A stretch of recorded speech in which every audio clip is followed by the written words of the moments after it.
সালামু আলাইকুম।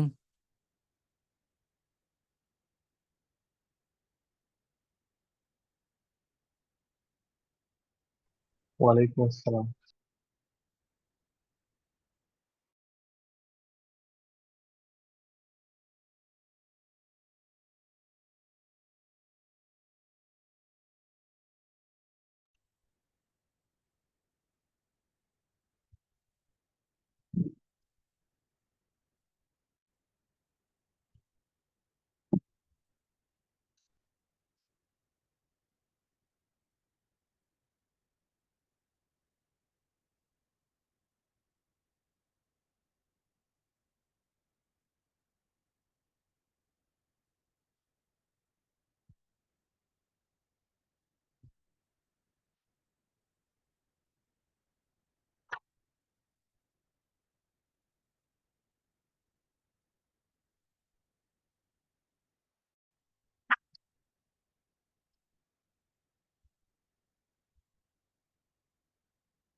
ওকে, অ্যাটেন্ডেন্সটা নিয়ে ফেলি। আজকে 28 নম্বর ক্লাস। 27 এবং 28 দুটো একসাথে অ্যাটেন্ডেন্স নিয়ে নেব। যারা গতদিন ছিলেন এটা একটু মেনশন করবেন। কিরে,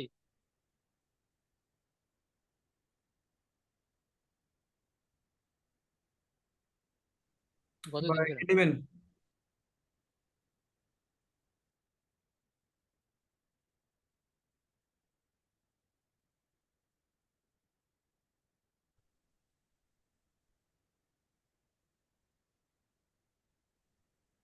এইট আছে ভাইয়া।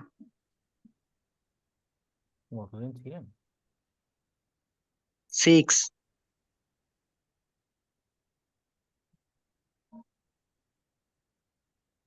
গতদিন ছিলেন কিনা এটা একটু মেনশন করে দিন। জি স্যার, গতদিন ছিলাম।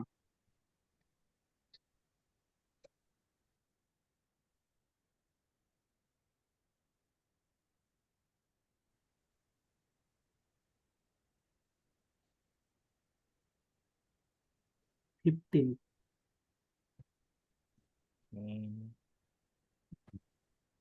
গতদিন জি, ছিলাম। 27 দিয়েছেন একজন। 21 প্রিভিয়াস ক্লাসে ছিলাম।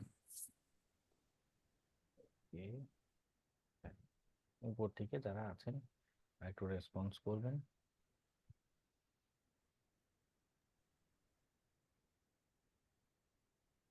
2 থেকে 19-এর ভিতরে আর কেউ আছেন?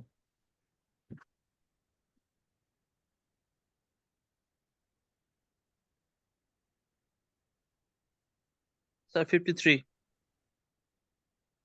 না, 53 পর্যন্ত এখনো যায়নি। উপর দিকে আছি। স্যার 26। হ্যাঁ, লাস্ট ক্লাসও ছিলাম স্যার। ওকে, এরপর ভাইয়া 23 দুই ক্লাসে ছিলাম। ওকে।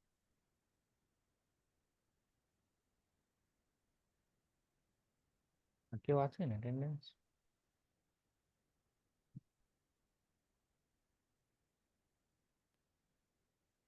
ভাইয়া 9 আছি। নাম্বার 9। গতদিন ছিলেন? 24 ভাই, গতদিনও ছিলাম ভাই, গতদিনও ছিলাম। ওকে ওকে, ঠিক ভাই আছে। 19। 19।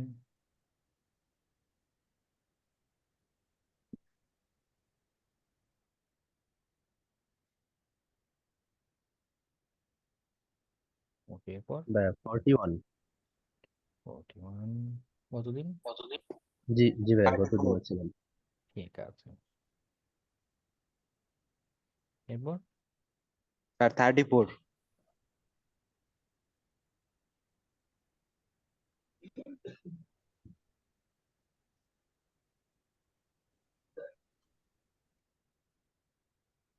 আর কেউ আছেন অ্যাটেন্ডেন্স? ভাইয়া 50। হ্যাঁ, 50 দিয়েছি।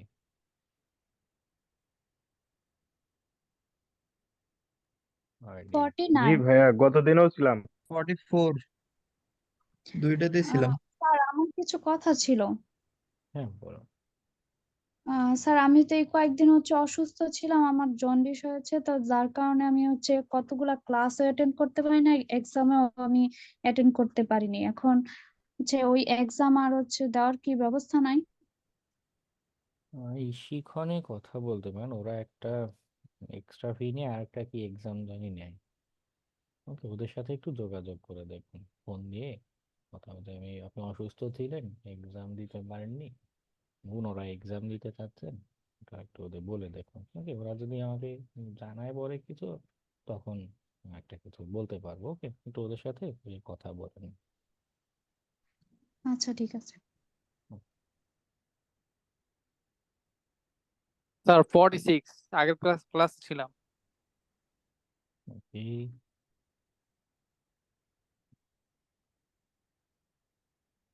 আর কেউ আছেন অ্যাটেন্ডেন্স বাকি আছে? ভাই 51। 51।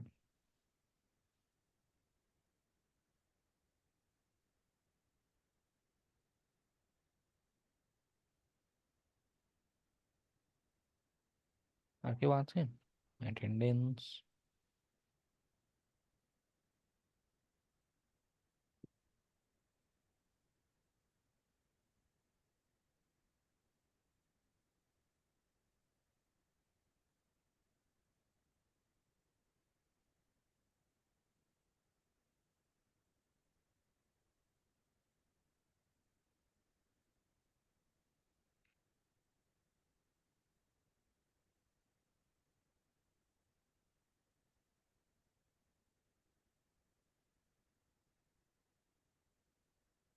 ঠিক আছে, আমরা এক্সাম নিয়ে একটু কিন্তু কথা বলি। চ্যাট দিয়েছিল চ্যাট বক্সে।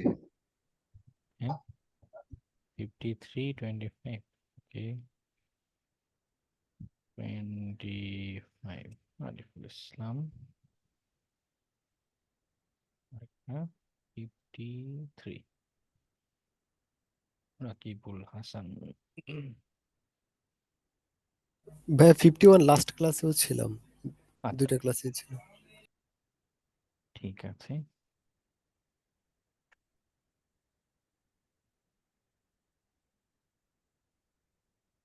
আবিদুল কবির।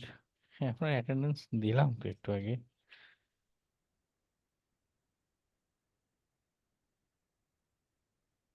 আচ্ছা আচ্ছা, এটা হয়নি। ওকে, লাস্ট দিন ছিলেন মানে 27 নম্বর ক্লাসে?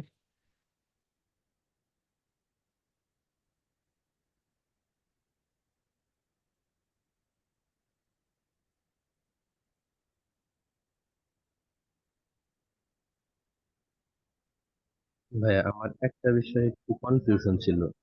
হ্যাঁ বল। আমি রিসেন্টলি হচ্ছে লিঙ্কডইনে গেলাম। তো ওইখানে যারা সাইবার সিকিউরিটি ফিল্ডে আছে তাদের প্রোফাইলে যাওয়ার পরে দেখলাম অধিকাংশই ওয়েব পেনিট্রেশন টেস্টিং দেওয়া। তো এটা হচ্ছে তো মোটামুটি যে ওয়েবসাইটের যেই ভালনারেবিলিটি আছে ওইগুলো হচ্ছে রিপোর্ট করে। তো আমরা যেটা শিখলাম বর্তমানে যে সিস্টেম হ্যাকিং, এইটা কি পেনিট্রেশন টেস্টিং বলা যায়? বা হ্যাঁ হ্যাঁ। পেনিট্রেশন টেস্টিং তাহলে কয় প্রকার, বা ওইটা যদি ওয়েব হয় তাহলে আমরা এটা যেটা করলাম এটা কি? আচ্ছা, আমরা এতদিন system network and system penetration test যেটা, এটা নিয়ে কথা বলছি আমি, যেটাকে সিস্টেম অ্যাক্সেস বলছিলাম, সিস্টেমে জি প্রবেশ ভাইয়া। করছে, এটার আরেকটা নাম বলা হয়ে থাকে পেনেট্রেশন টেস্ট করা। মানে আমি পেনেট্রেট বা ভিতরে ঢুকতে পারছি কিনা, ভেদ করে ঢোকা। পেনেট্রেটের বাংলা হচ্ছে ভেদ করে ঢোকা আর কি, যে তাদের যে নিরাপত্তার বলয় আছে, প্রাচীর আছে, সেটা ভেদ করে ভিতরে ঢুকতে পারছি কিনা, ওটাই সিস্টেম অ্যাক্সেস বলছিলাম, পেনেট্রেশন টেস্ট না, করা। তাহলে আমি যদি আমার প্রোফাইলে এরকম পেনিট্রেশন টেস্টিং কি এই শুধু এইভাবেই লিখবো, নাকি অন্য কোনো কিছু অ্যাড করা যায়? ওইখানে যেরকম স্পেসিফিক ভাবে বলা আছে ওয়েব পেনিট্রেশন টেস্টিং, তো এই ক্ষেত্রে আমরা কি শুধু পেনিট্রেশন টেস্টিং বলবো, না এই ক্ষেত্রে অন্য কিছু বলা যায় এটাকে? ওভারঅল ক্যাটাগরি যদি বলি তাহলে এটা হচ্ছে পেনেট্রেশন টেস্টার, রোল হচ্ছে, জব রোল হচ্ছে পেনেট্রেশন টেস্টার।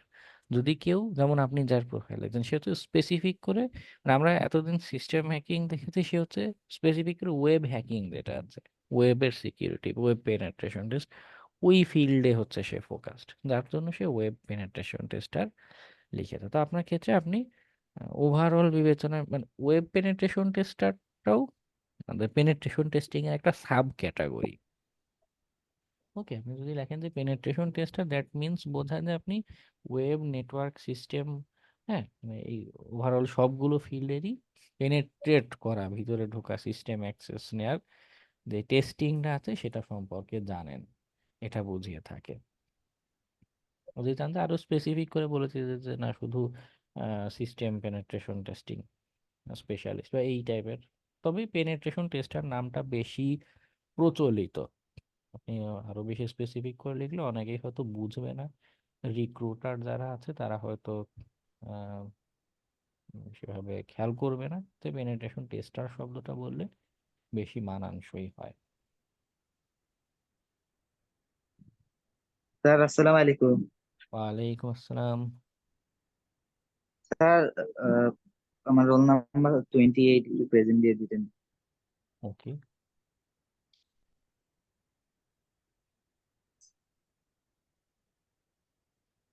27 নাম্বার ক্লাসেও ছিলাম।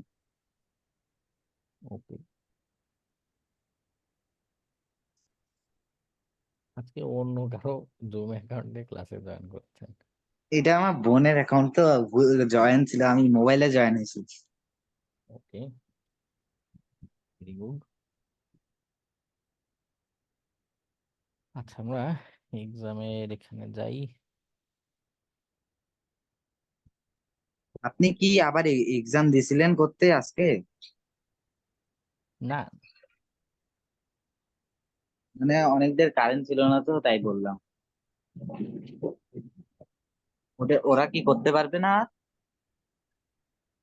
কারা? মানে অনেকে বলছিল যে কারেন্ট ছিল না, এখন এর জন্য কি আরেকবার দিবেন আপনি? না না, একবারই শেষ? হ্যাঁ একবারই শেষ। এক্সাম অবশ্যই এক্সামের মতো হতে হবে।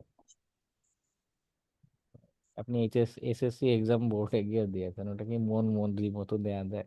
যে একবার দিলাম, আবার সাবমিট দিলাম, আবার দিলাম না, একটা কিছু দিয়ে এক্সকিউজ দিয়ে এক্সাম দিলাম না, কত কিছু বললে তো সেটার এক্সাম থাকলো না, সেটা ক্যাজুয়াল, সেটা আরো একটা অ্যাসাইনমেন্ট দিতে পারতাম, যেটা অ্যাসাইনমেন্ট আরো দিয়েছি।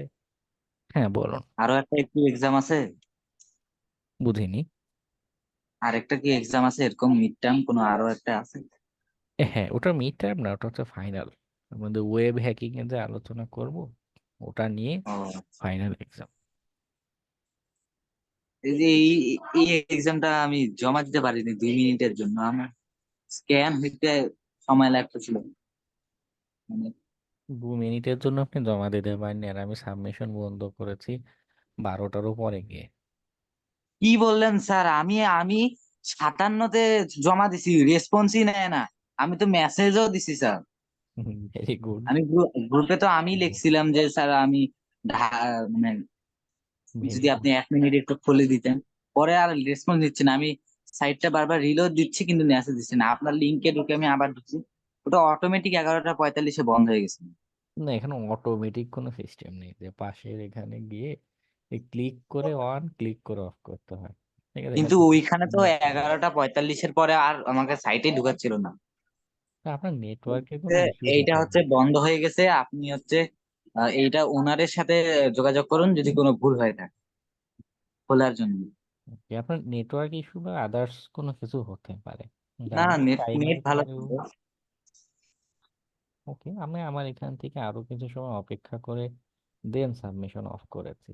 না, আপনিও যে লিখছিলেন আপনি অনেকক্ষণ কাজ করছিলেন যে। হ্যাঁ, হ্যাঁ, অপেক্ষা করে পরেই বন্ধ করা। যাই হোক, যারা সাবমিশন দিয়েছে, কিন্তু কথা হচ্ছে আপনি কেন এক্সামে আপনার টাইম 45 মিনিট যদি হয়, আপনি কেন 57তে গিয়ে সাবমিশন দিবেন? আমার তো উচ্চ 57 না, মানে মার্কসের আমি 47-এ দিছিলাম, সরি 57 না, সরি 47-এ, সরি টাইম নিয়ে 46-এ ভাইয়া আমি ফেল, লক্ষ্য করছি। 46 বাজে গেছে, ভাইয়া তখন ফেল। হচ্ছে কিছু হয়েছিল না হয়েছিল আমি স্ক্রিনশট দিয়ে দিছিলাম 47 বাজতে তখন। অন্তত আমি যদি ইয়ার মার্ক গুলা পেয়েছিলাম, কি বল, এমসিকিউ এর মার্ক গুলাই পেয়েছি, ওটাই তো অনেক মার্কস ছিল। না, শুধু এমসিকিউ দিয়ে কেউ পাশ করতে পারেনি, প্র্যাকটিক্যাল দেয়নি, তাদের সবারই মার্কস হচ্ছে এই 70 থেকে 80-র ভিতরে আটকে গিয়েছে। না মানে প্র্যাকটিক্যাল দিছি আমি, ছিল 80% কাজ ছিল। ভাইয়া আমরা আরো এগিয়ে আছি, আমরা পরীক্ষাই দেইনি। Very good, very good. Current আমি ছিল এই না জন্য ভাইয়া, এটা বলছিলাম 1 মিনিটের কিচ্ছু জন্য না, যদি খুলে কিচ্ছু দিতেন, করার নাই। কারণ গুগল ড্রাইভে তো কারেন্ট সব ছিল না। সেভ ছিল। আপনি খুলে দিতেন, আমি খালি সাবমিটটা দিয়ে দিতাম, এটাই। ভাইয়া আজকের পরে আর কয়টা ক্লাস হবে আমাদের? এমনিতে প্ল্যান্ড হচ্ছে মানে টোটাল কোর্সে ক্লাস হচ্ছে 40টা না 41টা, 36টা হচ্ছে হ্যাকিং এর ক্লাস।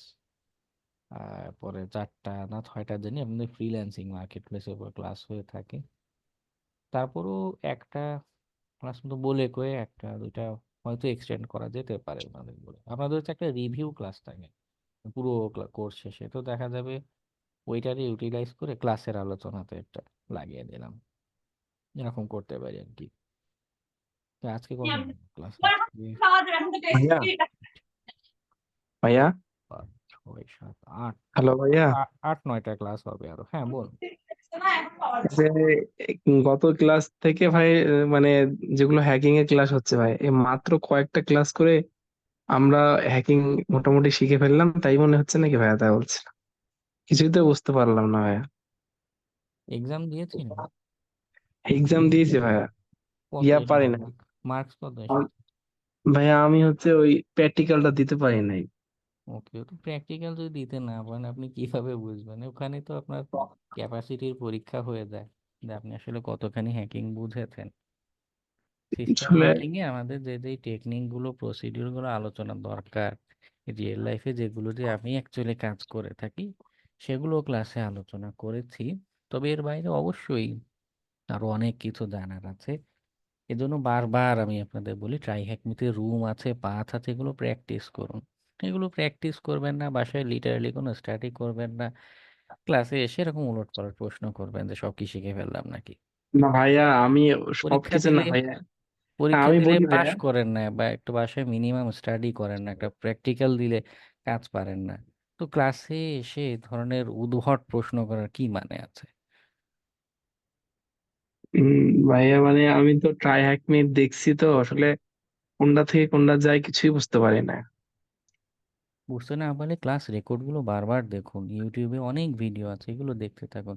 ক্লাসে আমি প্রতিদিন এসে বসে থাকি, কারো কি কোনো প্রবলেম আছে একটু যে বলুন বলুন, নিজে সেধে সেধে আপনাদের থেকে কোশ্চেন নেওয়ার চেষ্টা করি। আপনার টোটাল কি বুঝতে প্রবলেম কয়দিন ক্লাসে শেয়ার করেছেন যে আমার এই জায়গাটা বুঝতে অসুবিধা হচ্ছে, এই রুমটার এই টাস্কটা বা এই কমান্ডটা ঠিক মতো বুঝতে পারছি না।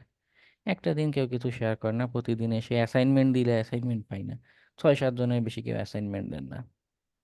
এসে বসে জিজ্ঞাসা করা লাগে যে কারো কি প্রবলেম আছে, কারো কি প্রবলেম আছে। আপনারা সবাই মুখে কস্টেপ লাগিয়ে বসে থাকেন, কেউ কোনো প্রবলেম শেয়ার করবেন না, কেউ কোনো ডিসকাশন করবেন না, কেউ কোনো প্র্যাকটিস করবেন না। তা আমার পক্ষে তো আপনাদের মাইন্ড রিডার হওয়া তো সম্ভব না। সম্ভব?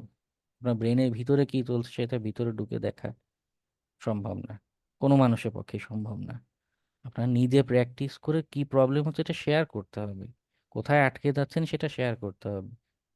তা সেটা কিছু করবেন না, এসে বলছেন সব মাথার উপর দিয়ে দেয়। কয়টা ট্রাই করেছেন, কয়টা রুম সলভ করেছেন একটু বলুন দেখি। একটাও পারি না ভাইয়া। ওকে, ভেরি গুড।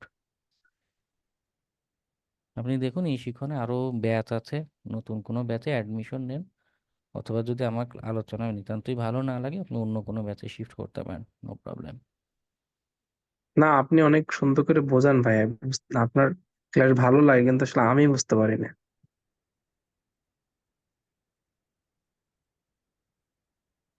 আচ্ছা, যেগুলো এক্সামে কোশ্চেন ছিল অ্যান্সারগুলো নিয়ে একটু আলোচনা করি। যেটা হচ্ছে এটাতে হচ্ছে আমাদের সেকেন্ড আরেকটা যেটা ব্যাচ তাদের ভাইয়া exam প্রেজেন্ট নিয়েছে। দেওয়া শেষ। আমার একটু সরি, আমি একটু লেট করে ফেলছি। না অসুবিধা নেই, তারপরে সিরিয়ালটা বলুন। 43 43। ওকে, এর আগের দিন ছিলেন 27 নম্বর ক্লাস? ছিলাম। ওকে। আচ্ছা, কোশ্চেনের অ্যান্সারগুলো একটু কথা বলি। যেটা হচ্ছে যে আরেকটা ব্যাচের এক্সাম থাকায় তাদেরও এই ফর্ম দিয়ে সাবমিশনটা নিয়েছি, তো রেসপন্সগুলো আসলে ডিলিট করে দিয়েছি।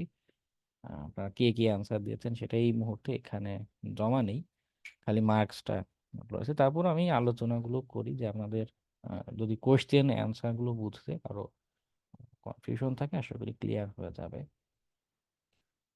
তো যেটা হচ্ছে ফার্স্টে কোশ্চেন ছিল যে রিকগনিশন শুরু করতে চাচ্ছি।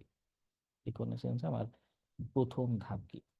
ঠিক আছে, প্রথম ধাপই হচ্ছে তথ্য সংগ্রহ করা। কেউ কেউ এই জায়গাতে ওপেন পোর্ট খুঁজে বের করা বা ভার্সন নাম্বার দেখেছি এই টাইপের অ্যান্সার করে। ঠিক আছে, ওটা ওটা হচ্ছে যে আমি যখন রিকনেসেন্স করছি বেসিক বাইরে থেকে ইনফরমেশন নেওয়ার চেষ্টা করছি, যদি আমার নেটওয়ার্ক হ্যাক করা উদ্দেশ্য থাকে সেই ক্ষেত্রে হয়তো আমি ওপেন পোর্ট, হ্যাঁ, বা সেই ওপেন পোর্টের যে তথ্য পাচ্ছি তার বেসিসে এনুমারেশন, এটা কিন্তু থার্ড ফেজ। হ্যাঁ, আমাদের পোর্ট খুঁজে বের করে তারপরের ফেজে গিয়ে আমরা এনুমারেশন করি। ইনিশিয়ালি বাইরে থেকে আমরা তথ্য সংগ্রহের চেষ্টা করে থাকি, যার কারণে এটা আমাদের ভ্যালিড অ্যান্সার। এরপর আমাদের একটা এনুমারেশন গুরুত্ব জানি না। ক্লাসে আমি বারবার প্রতি ক্লাসেই প্রায় শুরুতে কি করতাম যে নোট প্যাডে লিখতাম একদম শুরুর স্টেপ থেকে, নাম্বার ওয়ান ইনফরমেশন গ্যাদারিং, এরপরে স্ক্যানিং, এভাবে ফেজ বাই ফেজ লিখে লিখে এক্সপ্লেন করতাম যে কেন করছি কেন করছি কেন করছি।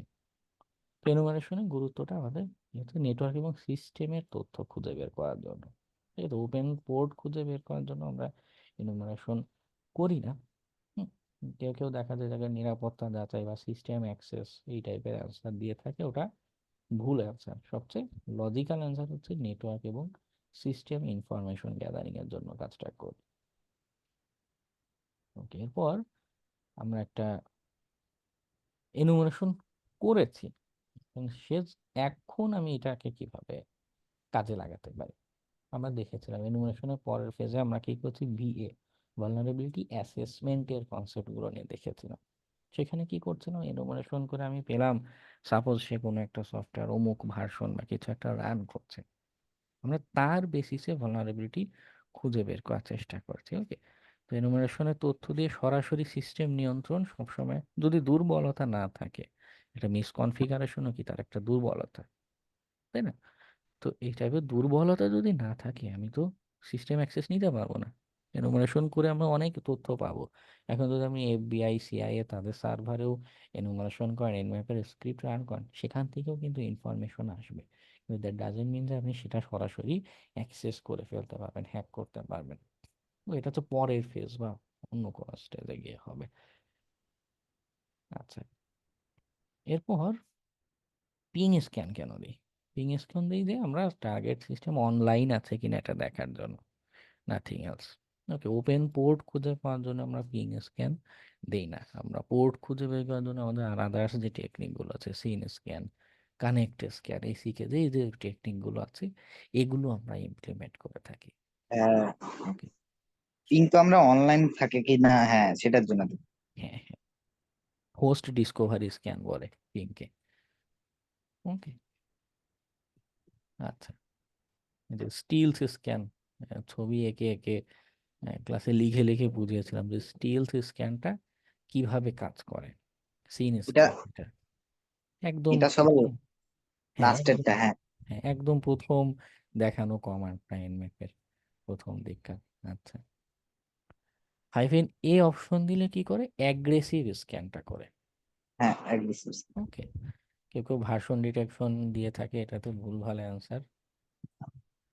হাইড্রা কোন কোন প্রোটোকলে পাসওয়ার্ড অ্যাটাক দিতে সক্ষম, আমাদের তো সবগুলো। হ্যাঁ, এবং ট্রাই হ্যাকমে যে রুমটা, ওর ডেসক্রিপশনেও কিন্তু এই একটা বর্ণনা দেওয়া আছে যে সে কোন কোন প্রোটোকল আক্রমণ করতে সক্ষম। মোস্ট অফ দ্য প্রোটোকলই সে আক্রমণ করতে পারে। একটা পাসওয়ার্ড ক্র্যাকার, পাসওয়ার্ড অনুমান করা। অনুমান করা, ঠিক আছে, পাসওয়ার্ডের শক্তিমত্তা পরীক্ষা করা কিন্তু ক্র্যাকার টুলসে কাজে না। ওকে, পাসওয়ার্ড অনুমান করছি আমি, আমার কাছে একটা লিস্ট আছে, সেই লিস্ট বা কিছু একটা থেকে নিচ্ছি, সেটা দিয়ে বারবার চেষ্টা করে যাচ্ছি যে কোনটা কাজ করে, অনুমানের ভিত্তিতে চেষ্টা যে করে যাচ্ছি সেটা। জি জি। ওকে, এরপর মেটাস্প্লয়েট মডিউলগুলো কেন ব্যবহার করি, আমরা ব্যবহার করেছিলাম এক্সপ্লয়টেশন অটোমেটিক করতে। ওকে, এনক্রিপশনের জি জি। জন্য অন্য মডিউল আছে, মেটাস্প্লয়েটেরই এনকোডার আছে। যখন সিস্টেম হ্যাকিং এর কথা আসছে তখন তো এনক্রিপশন পরে, আগে হচ্ছে আমাকে এক্সপ্লয়েট করতে হবে। আচ্ছা, সবাই কি এগ্রিমেন্ট, স্যারের কথা শুনতে পাচ্ছেন না আমার মোবাইলের সমস্যা? আমার কথা ক্লিয়ার না? জি জি, জি শুনতে পাচ্ছি, ক্লিয়ার, এখনো লো, আর একটু যদি বাড়ানো যায়। আচ্ছা, না মাইক্রোফোন হ্যাঁ ওটাই। একদমই মুখের কি কাছে করে নিয়ে বলে? বলছি। না ভাই, ঠিকঠাক মতো শোনা যাচ্ছে। আচ্ছা, বৃষ্টি হচ্ছে তো মাঝে মধ্যে হয়তো নেটওয়ার্ক একটু ড্রপ করতে পারে। আচ্ছা, এটা হচ্ছে আমাদের এগ্রিমেন্ট কেন করে নেওয়া দরকার, আহ, কাজের পরিধি, এটা নিয়েও ক্লাসে কি বলে মাঝে মধ্যে খন্ড খন্ড কিছু আলোচনা করেছিলাম যে ক্লায়েন্ট এন্ডে কাজ করতে গেলে কি কি বা কিভাবে কি দরকার পড়ে, কাজের পরিধি জানবো যে কোনটা কতটুকু টেস্ট করছি, দুই পক্ষে আমরা নিয়ম কানুন মানবো এবং ক্লায়েন্টের অ্যাসেট নিরাপদ থাকবে। হ্যাঁ, দাস এগ্রিমেন্ট করে নিচ্ছি কি হচ্ছে, যেন তেন আক্রমণ করছি না, যেখানে সেখানে ডস অ্যাটাক দিচ্ছি না, কতটুকু আক্রমণ করব এবং সে কতটুকু অ্যাভেইলেবল রাখবে, এভরিথিং এই এগ্রিমেন্ট বা এই সবকিছু জিনিসগুলোতে জরুরি। থাকে। ঠিক আছে, যার কারণে অ্যাকচুয়াল অ্যান্সারটা কি হবে, সবগুলো। সবগুলো জরুরি। ওকে, টার্গেট, আর হোস্ট, হ্যাঁ আর হোস্ট একদম সহজ একটা কোশ্চেন। এটা দিছিলাম ইয়া করার সময় system hack very good. Target set করছি। বিভিন্ন সার্ভিসে আক্রমণ করতে থাকে, সার্ভিস এবং লগ ইনের তথ্য উপস্থিত থাকে, সে আসলে এনুমারেশন করছে। ওকে, স্ক্যানিং বা ফুটপ্রিন্টিং বলা যায় না। এনুমারেশন, ফুটপ্রিন্টিং এর কনসেপ্টটা অনেকটা এই শব্দের সাথে যায়, কিন্তু বেশি লজিক্যাল হচ্ছে এনুমারেশন। ফুটপ্রিন্টিং হচ্ছে পদচিহ্ন খুঁজে বের করা। হ্যাঁ, বাংলায় যেটা বোঝায় যে কেউ একদম হেঁটে গিয়েছে, পায়ের ছাপ দেখে দেখে আমি তাকে অনুসন্ধানের চেষ্টা করছি, তার অনলাইনের উপস্থিতির ভিত্তিতে তাকে অনুসন্ধানের চেষ্টা করছি। তো এটা এনুমারেশনটা অধিক লজিক্যাল হয়, কারণ এই জায়গাতে আমরা সরাসরি মানে শুধু পায়ের ছাপ না, বাইরে থেকে সিমটম দেখে বা তথ্যের মাধ্যমে প্যাসিভলি যাওয়ার চেষ্টা করছি না, বরং সরাসরি সিস্টেমের যে সার্ভিসগুলো আছে সেইখানে আমি নক করছি। তো যেমন হতো যে এই শব্দটা থাকতো না, সার্ভিসে করছি না, আমি সরাসরি লগ ইনের তথ্য খুঁজছি। এখন এটা বাইরে থেকেও হতে পারে বা সিস্টেমের সার্ভিস থেকেও হতে পারে, উল্লেখ নেই, সেক্ষেত্রে আমরা সেটাকে ফুটপ্রিন্টিং বলতে পারি। ওকে, আচ্ছা, এটা করতে কোনটা করতে সবচেয়ে বেশি কষ্ট হবে যদি এগুলো দেখে, আবার নিচেরটা। হ্যাঁ সবার নিচেটা, কারণ এটা সবচেয়ে লম্বা, যদিও এখানে কমপ্লেক্স কিছু নেই, কিন্তু বিষয় হলো আমরা যে কমন পাসওয়ার্ড লিস্ট বা যেগুলো পেয়ে থাকি সেখানে এই টাইপের বিশাল বড় পাসওয়ার্ড পাওয়া যায় না। আবার আমরা নিজেরা কোনো ক্র্যাকিং টুলস হ্যাশক্যাট বা এই জাতীয় জিনিসপত্র ব্যবহার করে যদি ক্র্যাক করতে যাই, সেখানেও যেটা বড় প্রবলেম হবে, এই বিশাল বড় পাসওয়ার্ডের ক্যালকুলেশন করতে গিয়ে টুলসের অনেক সময় লেগে যাবে। ওকে, এটা এর জন্য সবচেয়ে জটিল। জি। এখানে হচ্ছে ভ্যার লগ, যেটা এর ভিতরে লগের তথ্যগুলো থেকে থাকে, সিস্টেম অ্যাক্সেসের কনসেপ্ট, একটা সাবনেটে থাকা সব অ্যাক্টিভ মেশিন। উদ্দেশ্য হচ্ছে অ্যাক্টিভ মেশিন, অ্যাক্টিভ বা হোস্ট ডিসকভারি স্ক্যান, যেটা হ্যাঁ, যারা হোস্ট অ্যালাইভ আছে তাদেরকে আমি ডিসকভার করতে চাচ্ছি, হোস্ট ডিসকভারি স্ক্যান। এর জন্য পিং স্ক্যানটা আমরা দ্রুত উপায়ে এটা খুঁজতে হবে। যদি এমন হতো যে সব অ্যাক্টিভ পোর্ট খুঁজে বের করতে চাচ্ছি, সেক্ষেত্রে পিং স্ক্যান না, তাহলে পিং এর কাজ হচ্ছে শুধু অ্যালাইভ আছে, আপ আছে না ডাউন আছে এতটুকু দেখানো। হ্যাঁ, যদি পোর্ট খুঁজতে যায় সেক্ষেত্রে সিন বা এসিকে ও আদার্স টেকনিক ব্যবহার করতে হবে। ওকে,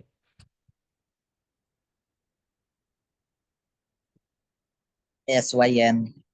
সিন হাফ ওপেন, নামও বলেছিলাম ক্লাসে যে জি। ওপেন, স্টিলথ, সিন স্ক্যান বিভিন্ন নামে পরিচিত আছে। ডিএনএস এর জন্য ডিগ টুলসটা আমাদের এইভাবে, ভালো হ্যাঁ। কাজ। হ্যাঁ, ট্রাই হ্যাক মি সেই রুম, প্যাসিভ রিকন রুমটার টাস্ক ছিল এটা। ওকে, রুট সেকেন্ড ডিরেক্টরি, নাম্বার। একদমই এটাও কিন্তু একদমই বেসিক লিনাক্সের কনসেপ্ট, যে বোঝার উপায় হচ্ছে রুট।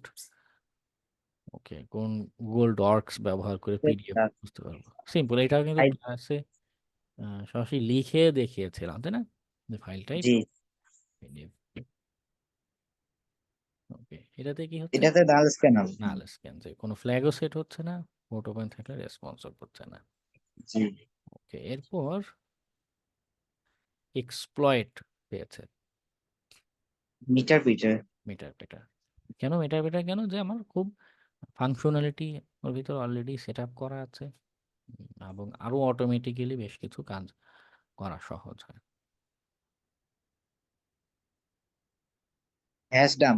হ্যাশডাম ক্লাসেও দেখিয়েছিলাম যে হ্যাশডাম কমান্ডের কাজই হচ্ছে আমার পাসওয়ার্ডের ইনফরমেশন গুলো নিয়ে আসবে।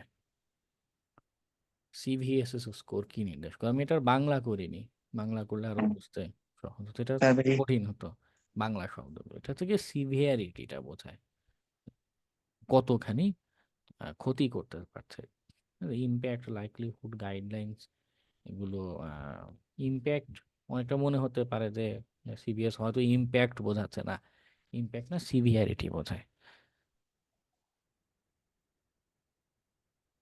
এ হাইড্রা টুলস এর কমান্ড সিম্পল, যে সেকেন্ড পাস, নাম্বারটা। হ্যাঁ, হ্যাঁ। পাসওয়ার্ড জানি কিন্তু ইউজার নেম জানি না, এটাও এই কমান্ডের এক্সাম্পল ক্লাসে লিখে দেখিয়েছিলাম হাইড্রার ক্লাসে। জি। ওকে, আর হ্যাকিং এর লাস্ট স্টেপে আমরা কি করি, তথ্য তথ্য মুছে মুছে ফেলা। তথ্য মুছে ফেলা, কানেকশন ধরে রাখা কখন রাখে, যখন আবার ফার্দার কোনো অ্যাটাক করবে বা কোনো ডাটা নিবে। ডাটা নষ্ট করাটাও আমাদের লাস্ট স্টেপ হয় না, এদের হাইড করতে চাচ্ছি বা কিছু লুকাতে চাচ্ছি, কিন্তু হ্যাকাররা, রিয়েল হ্যাকাররা যখন কাজ টাজ করে চলে যেতে চায় তখন তথ্যগুলো মুছে তারপর যায়, ইভেন্ট লগ টগ সব মুছে চলে যায়। স্যার, ফেল করা আর না এক্সাম না দেওয়া কি সেম কথা? হ্যাঁ, কারণ ওই লিস্টে তো blank, no mark.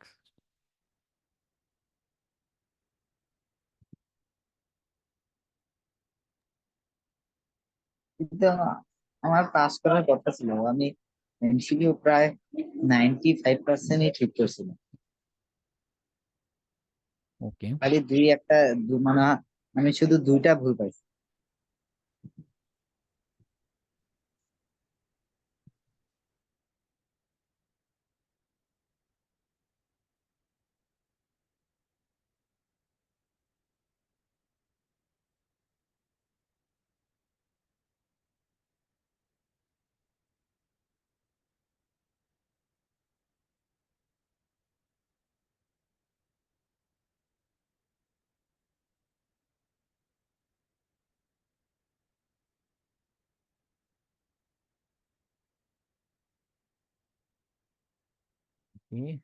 Very good.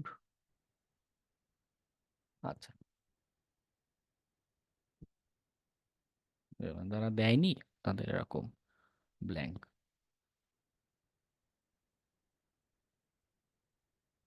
Mubashir Misbah কত জানি সিরিয়াল 28 ব্ল্যাঙ্ক। স্যার হ্যাঁ বলুন। স্যার প্র্যাকটিক্যালটা কি একটু দেখাবেন? হুম। মানে আমাদের প্র্যাকটিক্যাল যে এক্সামটা ছিল ওটা কি একটু করে দেখাবেন? ওটা হচ্ছে মেটাস্প্লয়েটে একটা মডিউল আছে ইটার্নাল ব্লু, জাস্ট ওটা রান করলে অ্যাক্সেস চলে যাবে। যে আইস কাস্ট দেখিয়েছিলাম না ক্লাসে, সেম প্রসেস। এক্সপ্লয়েট মডিউলটা সিলেক্ট করবেন আর হোস্ট এলবোর্ড দিবেন, এক্সপ্লয়েট হয়ে যাবে একদম হুবহু, খালি মডিউলটা ভিন্ন।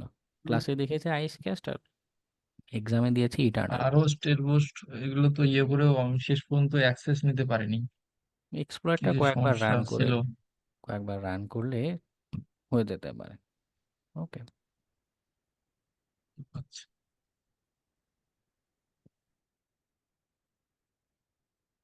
ওকে, আমরা আমাদের লাস্ট মডিউল বাগ বাউন্টি হান্টিং, বা অন্য নামও যদি কেউ প্রেফার করেন ওয়েব হ্যাকিং সেটাও বলতে পারি, সে আলোচনা আমরা আজকে থেকে স্টার্ট করি। ঠিক আছে? কেন কেন বাগ বাউন্টি, কেন হান্টিং এর আলোচনা, এবং আজকে আমরা কি কি দেখব অবজেক্টিভ। বাগ বাউন্টি হান্টিংটা কি বলে, মার্কেট প্লেস যেরকম আমাদের জন্য একটা অপরচুনিটির জায়গা, সামথিং ওয়ার্ক, তবে মার্কেট প্লেসের তুলনায় ভিন্ন। হ্যাঁ, ক্রাউড সোর্সড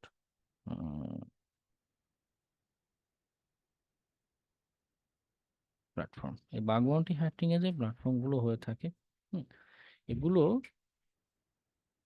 ক্রাউড সোর্স প্ল্যাটফর্ম বলা হয় কারণ হচ্ছে যে ওপেন। হ্যাঁ, আমাদের মার্কেট প্লেসের কাজের ক্ষেত্রে যেরকম ফ্রিল্যান্স কাজ বলতে যেরকম বোঝায়, সেখানে হচ্ছে আমার একটা প্রজেক্ট গিগ বা এরকম কিছু দেয়া, তার বেসিসে হয়তো আমাকে একটা কাজ দিবে, আমাকে অ্যাপ্লাই করতে হবে।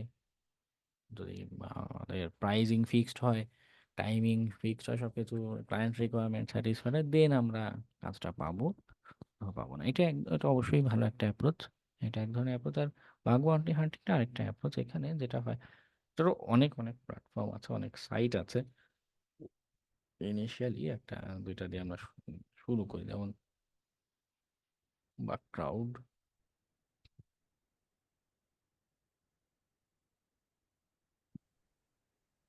বিগ ক্রাউড নামেও একটা ছিল। হ্যাঁ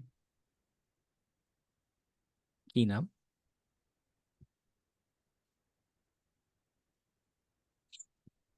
না, ওটা আলাদা জিনিস, ওটা হচ্ছে কোডিং এর জিনিস ছিল, ও আচ্ছা এটা আচ্ছা আলাদা। ওটার নাম বি ক্রাউড ছিল, ওখানে বিভিন্ন প্রবলেম দিত। আচ্ছা আচ্ছা।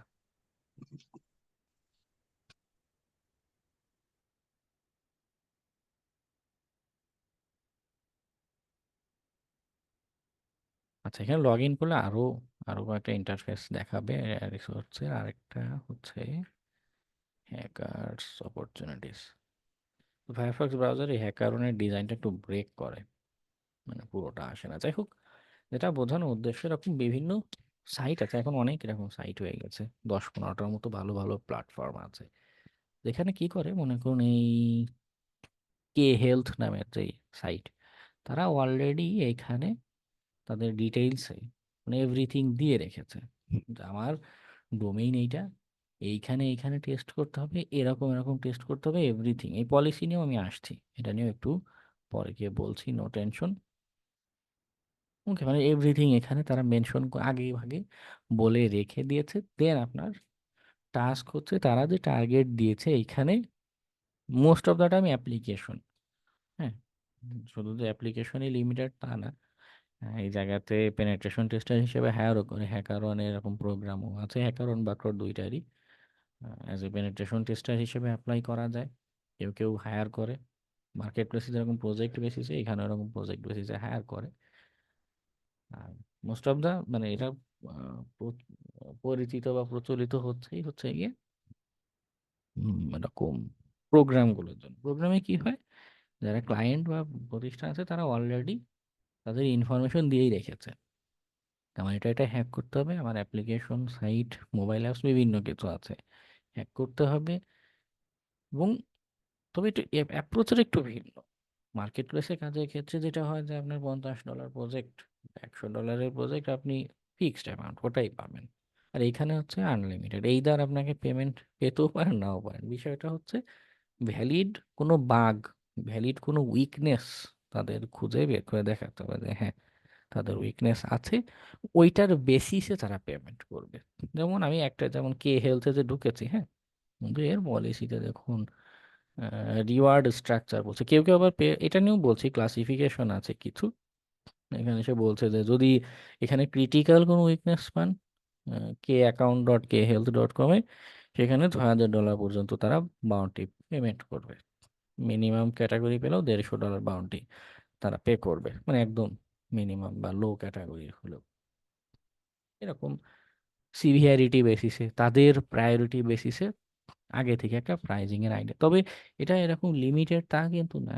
যেটা হয় যদি দেখা যায় যে খুবই ইম্প্যাক্টফুল কিছু দেখাতে পারছেন, সাপোজ খুবই ক্রিটিক্যাল কিছু একটা খুঁজে পেয়েছেন, সেটা বল যদিও $6,000, কিন্তু তারা এটা কনসিডার করে কোনো কোনো প্রোগ্রামে দেখেছে যে আরো বেশি পে করছে, 10,000, 20,000 এরকম ডলার। 20,000 সাধারণত এরকম প্রোগ্রামে সাধারণত দেয় না। ফেসবুক, গুগলের মতো প্রতিষ্ঠান যারা, ভালো কথা, ফেসবুকেও কিন্তু হ্যাক করা যায় লিগালি।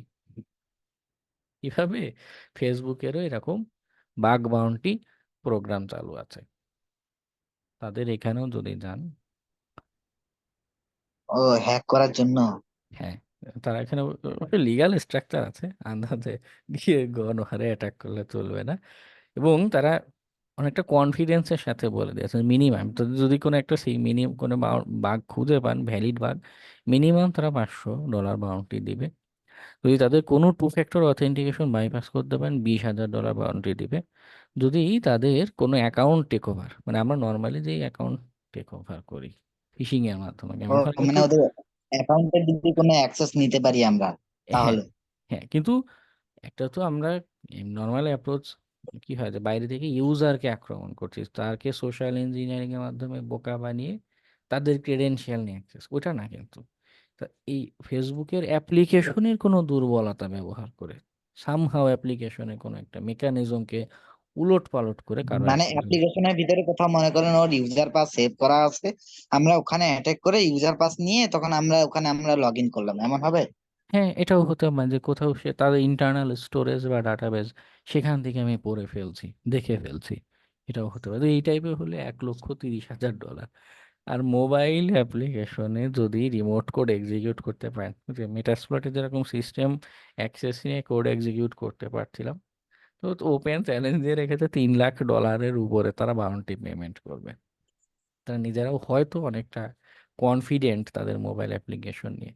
ফেসবুক কি করে, ফেসবুক কিন্তু মোস্ট অফ দ্য মানে অ্যাপ্লিকেশন আমরা দেখে দেখেই অনেকটা অংশই পিএইচপিতে কোড করা।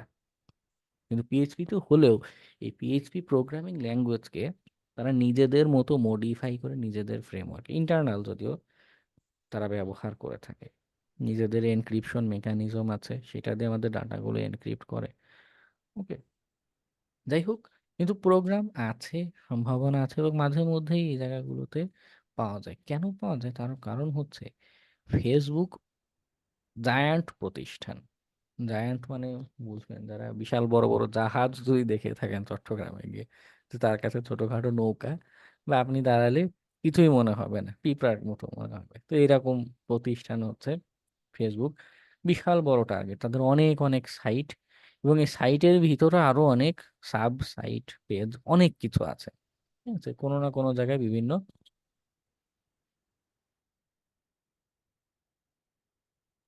দুর্বলতা থেকে যেতে পারে। আচ্ছা, তো যেটা বোঝাচ্ছিলাম যে ক্রাউড সোর্সড প্ল্যাটফর্মে আচ্ছা, যেটা হয় একটা অপরচুনিটির জায়গা তৈরি হয়। ওকে, আচ্ছা, আমরা যখন ওদের কোনো দুর্বলতা ধরবো এটাতে ওদের লাভ কি? মানে আমরা ধরার পর এটা ওরা আরো শক্ত করে, মানে ঠিক করে আর হ্যাঁ, সিকিউরিটি হ্যাঁ, বেশি দেয়? হ্যাঁ, তারা ওটা তাড়াতাড়ি ফিক্স করে ফেলবে। ও আচ্ছা, মানে এইটা হচ্ছে একটা ইয়া যাতে ওদেরকে চেক না করতে হয়। ওরা কিছু কেউ পারলে ওদের কিছু টাকা দিয়ে দেয়, তো ওদের অটোমেটিক মানে চেক হয়ে যায় ওটা, যে না না ঠিক আছে ওরা কিনা। না, যারা বড় প্রতিষ্ঠান ওদের ইন্টারনাল সিকিউরিটি টিম থাকে, ওরাও ক্রমাগত বিভিন্ন টেস্টিং করে করে উইকনেস যা পায় ফিক্স করতে থাকে। ইন্টারনালি করে, আবার এক্সটার্নাল পার্সপেক্টিভেও করে। তারপর ওরা ক্রাউড সোর্স বা মানুষজনের সামনে এরকম দিয়ে রাখে, কারণ হচ্ছে যদি এমন হয় যে হতেই পারে, এখন একটা টেস্টিং আপনি একা রান করলে হয়তো আপনার একটা আইডিয়া নিয়ে কাজ করছেন, 1 লক্ষ মানুষ যদি এখানে করে 1 লক্ষ নতুন আইডিয়া নতুন টেকনিকে চেষ্টা করবে, ঠিক আছে? তখন কি হচ্ছে যে একটা দুর্বলতা অন্যান্য হ্যাকারের আগে হয়তো খুঁজে বের করে ফেলতে পারে মানুষ। এই আশা নিয়ে তারা করে, এবং হ্যাঁ ভালোই কাজে দেয়। আগের তুলনায় দেখা যায় যে অনেক অনেক দুর্বলতা, কমন দুর্বলতা, বা অনেক সময় হতে পারে তারা ছোট দুর্বলতা ভেবে এটা ইগনোর করে চলে গিয়েছে, কিন্তু আপনি এখানে গিয়ে ইম্প্যাক্ট দেখাতে পারেন যে না, তুমি যাকে ছোট দুর্বলতা ভাবছো, এরে আমি যদি একটু মডিফাই করি, এটা দিয়ে অনেক ঘটনা ঘটানো সম্ভব, অনেক ইম্প্যাক্ট রাখা সম্ভব। ওকে, জি, জি। এতে করে তাদের জন্য উপকার হয়, তাদের সিকিউরিটিটা আরো বেড়ে যায়।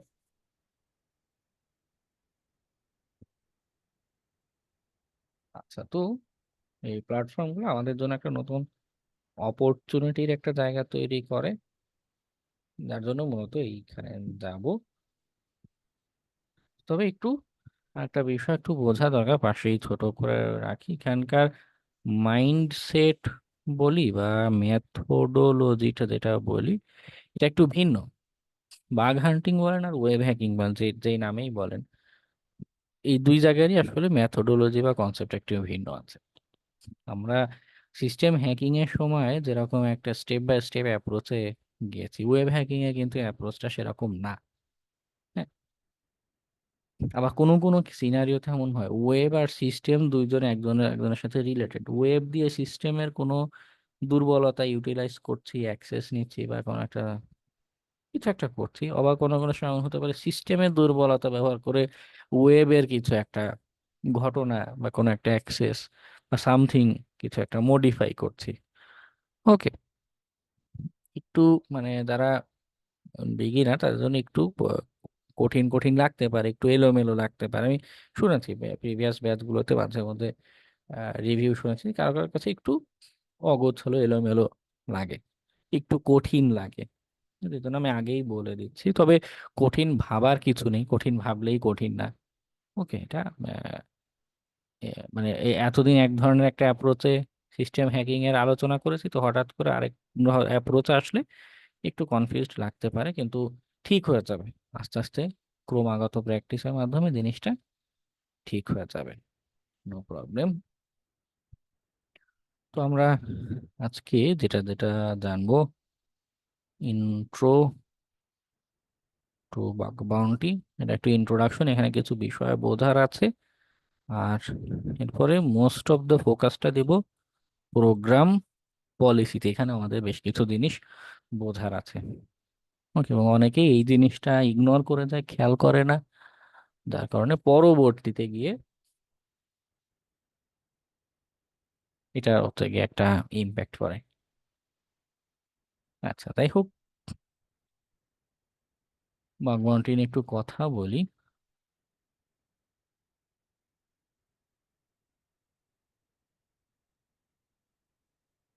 ইন্ট্রোডাক্টরি ঘটনা যেটা হচ্ছে, আমরা একটু আগে যেই প্রোগ্রামটা দেখলাম, এটা পাবলিক, মানে কয়েকটা ভাবে ক্যাটাগরাইজ করা যায়। ওভারঅল 3টা ক্যাটাগরি বলতে পারি। ভিডিপি, হ্যাঁ ভিডিপি তে মোস্ট অফ দ্য টাইম আসলে কোনো টাকা পয়সা দেয় না, সহজ বাংলায় বলতে নো বাউন্ডারি। ভিডিপি, ভিডিপি মানে হচ্ছে ভালনারেবিলিটি ডিসক্লোজার প্রোগ্রাম। এইখানে most of the time community based বা এরকম করে থাকে। আমরা যদি এখানে যদি যাই, এই যে ভিডিপি একটা যদি যাই, কিন্তু মাঝে মধ্যে কিছু প্রতিষ্ঠানের উপরে আসলেই অনেক রাগ হয়, যেমন এই যে পেলোটন, আমি জানি না কিসের,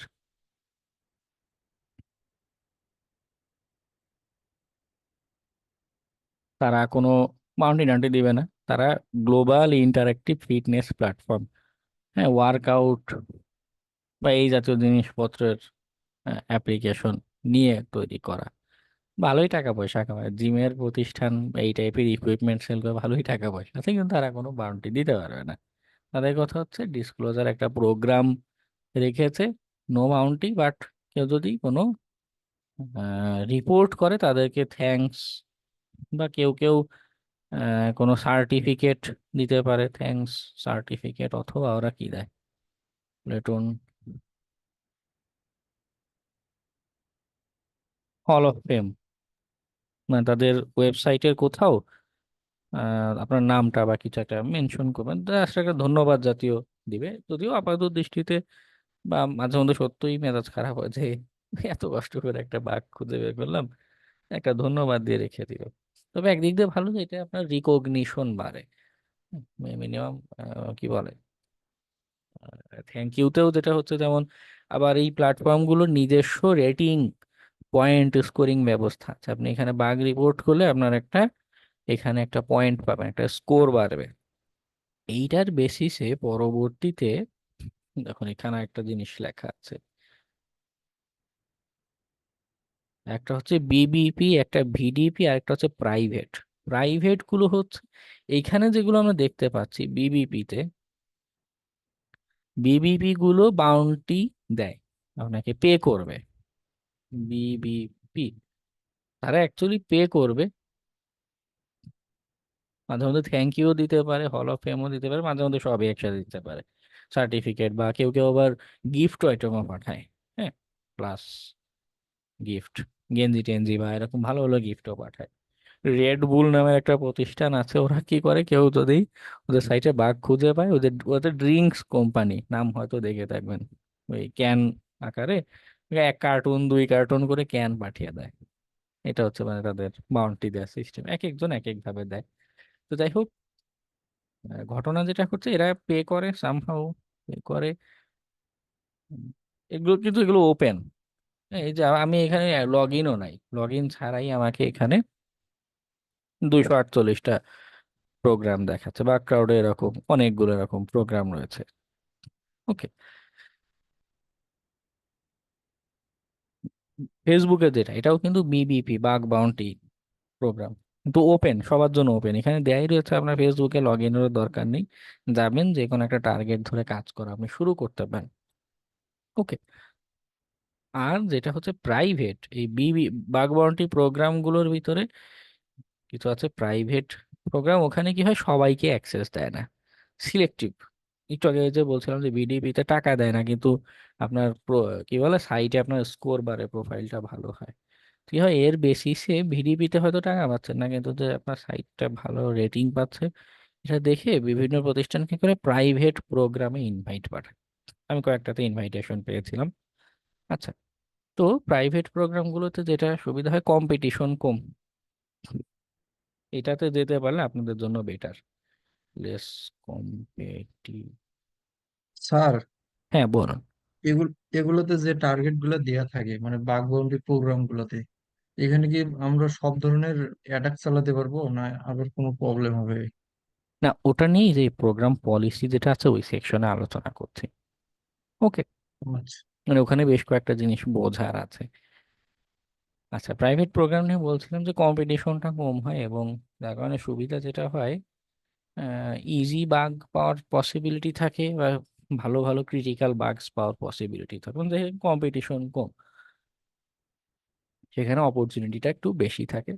যাই হোক, এটা সচরাচর পাওয়া যায় না, সবসময় পাওয়া যায় না, চেষ্টা করতে থাকলে মানে তারা ইনভাইট করবে। Okay. আচ্ছা, আরেকটা হচ্ছে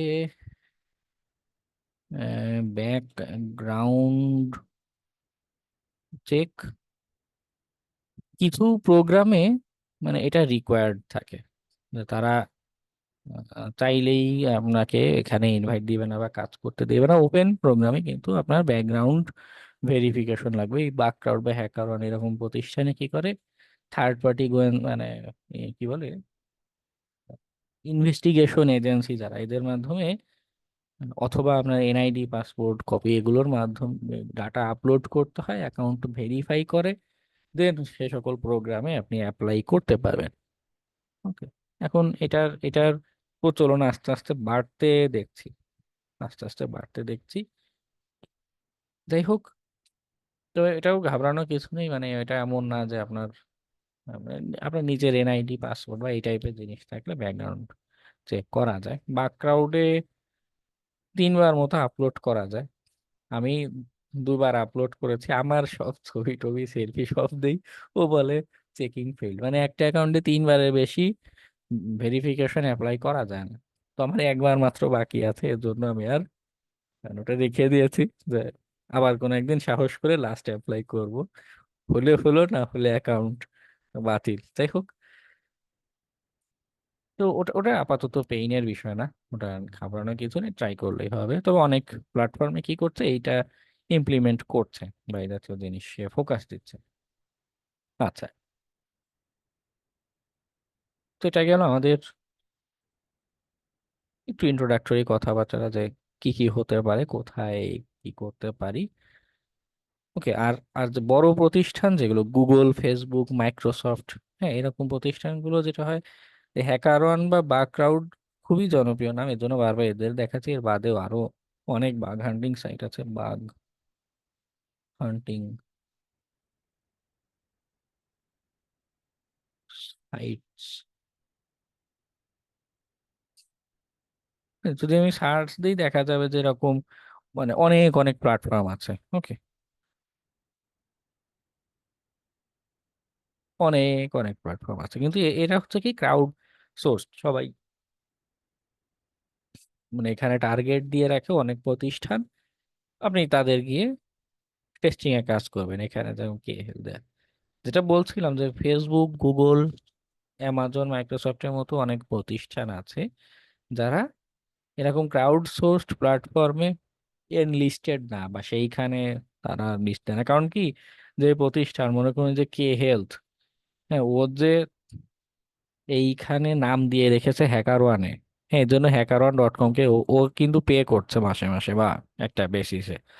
আমাদের টাকা পয়সা দিক আর না দিক, হ্যাকারনকে ঠিকই ওর টাকা পয়সা পে করতে হয়। তো অনেক প্রতিষ্ঠান আছে এরকম থার্ড পার্টি প্রতিষ্ঠানের কাছে লিস্ট করে না, নিজেদের সাইটে বাগবান্টি প্রোগ্রাম রাখে। যদি এমন হয় যে আপনি খুঁজতে খুঁজতে এমন অ্যামাজনের কোন একটা উইকনেস খুঁজে পেয়েছেন, আপনি সার্চ দিতে পারেন অ্যামাজন বাগ বাউন্টি, লিখে সার্চ করলে তাদের সাইট, তাদের বাগ বাউন্টি প্রোগ্রাম বা এটা নিয়ে একটা আইডিয়া পাবেন। ওকে, যদি এমন হয় যে বিকাশের কিছু পেয়েছেন, বিকাশের চালু করেছে কিনা আমার ঠিক খেয়াল নেই, বিকাশের সিকিউরিটি টিপস আছে, নট বাউন্টি বা এরকম কিছু নেই। আহ,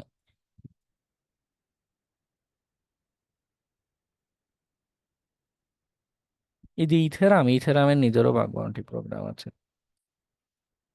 মনে করেন ইথেরাম প্ল্যাটফর্ম বা এটার কোনো একটা দুর্বলতা খুঁজে পেয়েছে, এসে ওদের এখানে সাবমিটে বাগ, এখানে সাবমিট করতে হয়। হ্যাকার ওয়ানের ক্ষেত্রেও কি হচ্ছে, আমি যে এখানে এসেছি, এবার এই যে সাবমিট রিপোর্ট অপশন আছে, আপনি একটা বাগ খুঁজে পেয়েছেন, এই সাবমিট রিপোর্টে ক্লিক করলে আপনি এখানে সাবমিট করার অপশনটা পাবেন।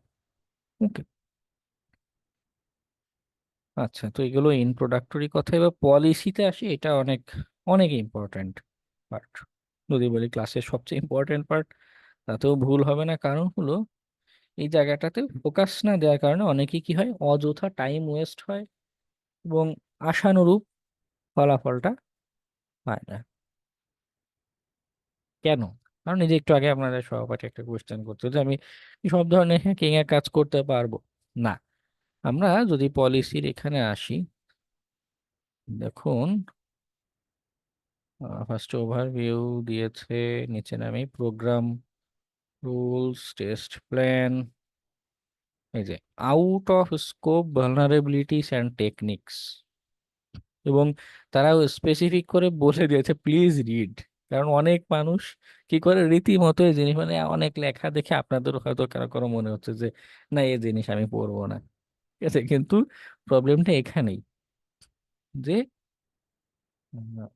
আপনি আসলে কোন উইকনেস গুলো পাবেন, কোনগুলো রিপোর্ট করতে পারেন। এখন আপনি যেন তেন এনম্যাপে একটা ভার্সন স্ক্যান করে এখন যদি আপনি তাকে বলেন, বা আপনাকেই কেউ যদি এসে বলে যে আমি আপনার সাইটে এনম্যাপ স্ক্যান করেছি, এই পোর্ট ওপেন করেছি, পেয়েছি, এবার দাও আমাকে $100 বাউন্টি দাও, ঠিক আছে, তখন আপনার নিজেরই মনে চাইবে যে ওকে ধরে আচ্ছা মতো একটু পিটিয়ে দেই।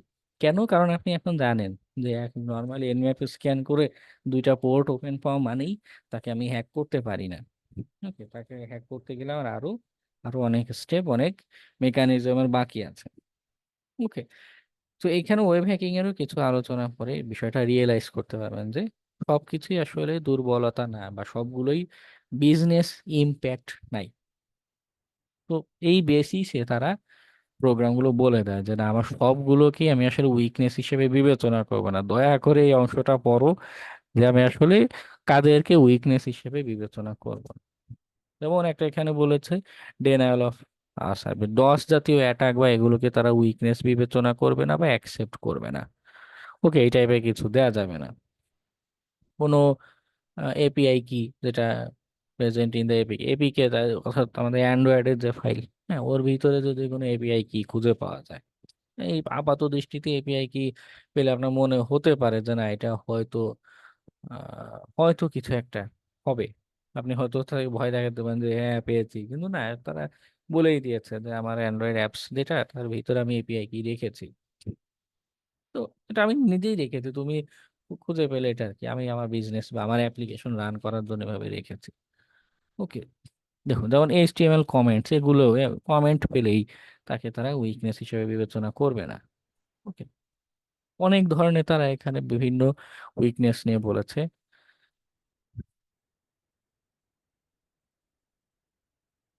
যেমন out of date and vulnerable open SSH service, এরকম যদি পান স্ক্যান করে, না সেটাকেও তারা বিবেচনা করবে না। অধিকাংশ অটোমেটেড কিছু স্ক্যানার আছে, হ্যাঁ, নেসাস যেরকম দেখেছিলাম এরকম আরো ওয়েবেরও স্ক্যানার আছে, এটা নিয়েও বলবো একটা ক্লাসে, সামনের একটা ক্লাসে।